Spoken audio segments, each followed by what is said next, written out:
નમસ્કાર દોસ્તો, નાણાકીય આયોજન આપણી લાઈફને ભયમુક્ત અને સરળ બનાવે છે. કાળજીપૂર્વક નાણાકીય આયોજન જો આપણે કરીએ તો આપણી જિંદગીની જે જરૂરિયાતો હોય એનું આપણે અગ્રતાક્રમ નક્કી કરી શકીએ. અને જો અગ્રતાક્રમ આપણે નક્કી કરીએ તો એ પ્રમાણે આપણે મહેનત કરીએ, સેવિંગ કરીએ, રોકાણ કરીએ અને એ રોકાણ, એ સેવિંગ છે એ આપણા જે જરૂરિયાતો છે એ જરૂરિયાતોને પૂર્ણ કરવા અથવા તો પહોંચી વળવા માટે સક્ષમ બને, જેથી કરીને લાઈફ છે એ વ્યવસ્થિત, સરળ, સિમ્પલ જાય. હવે આવા આયોજન કયા કયા હોઈ શકે?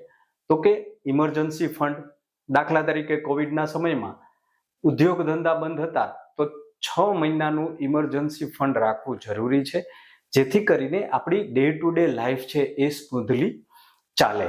બીજું હેલ્થ ફંડ.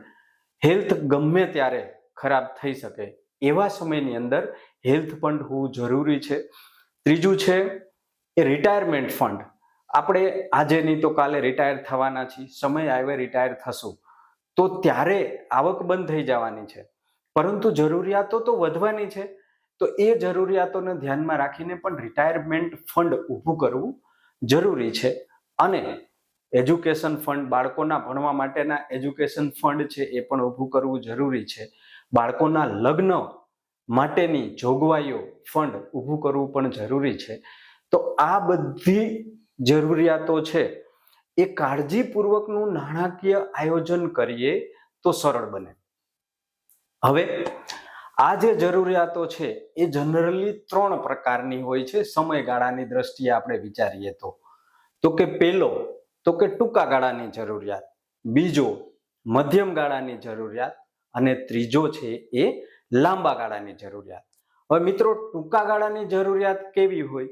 તો કે ટૂંકા ગાળાની જરૂરિયાતની અંદર એ ટૂંકો ગાળો 1 વર્ષનો હોય છે, જેની અંદર ટીવી લેવું, આઈફોન લેવા કે ક્યાંક ફરવા જવાનો પ્રોગ્રામ બનાવતા હોય છે. મધ્યમ ગાળાનું નાણાકીય આયોજન કેવું હોય છે?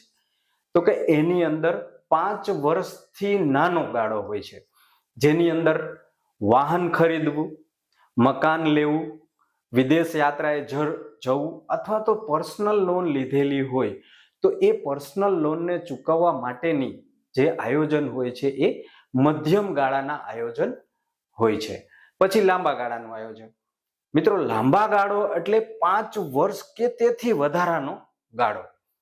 લાંબા ગાળાના આયોજનની અંદર સામાન્ય રીતે રિટાયરમેન્ટનું પ્લાનિંગ કરવું, બાળકોના લગ્ન માટેનું પ્લાનિંગ કરવું, બાળકોના એજ્યુકેશન માટેનું પ્લાનિંગ કરવું, આ 3 અગત્યના લાંબા ગાળાના આયોજન હોય છે. જનરલી બાળકો છે એ 25 વર્ષ પછી લગ્ન કરતા હોય છે, નિવૃત્તિ છે 60 વર્ષ પછી આવતી હોય છે, અને જે એજ્યુકેશન છે એ સામાન્ય રીતે બાળક જ્યારે 10મું 11મામાં આવે ત્યારે મોટા ભાગના ખર્ચાઓ સ્ટાર્ટ થતા હોય છે. તો આમ નાણાકીય આયોજનના 3 પ્રકાર છે: ટૂંકા ગાળાનું આયોજન, મધ્યમ ગાળાનું આયોજન અને લાંબા ગાળાનું આયોજન. અને એ પ્રમાણે જો આપણે આયોજન કરીએ તો આપણી જિંદગી સ્મૂધ, સરળ અને ચિંતા મુક્ત પસાર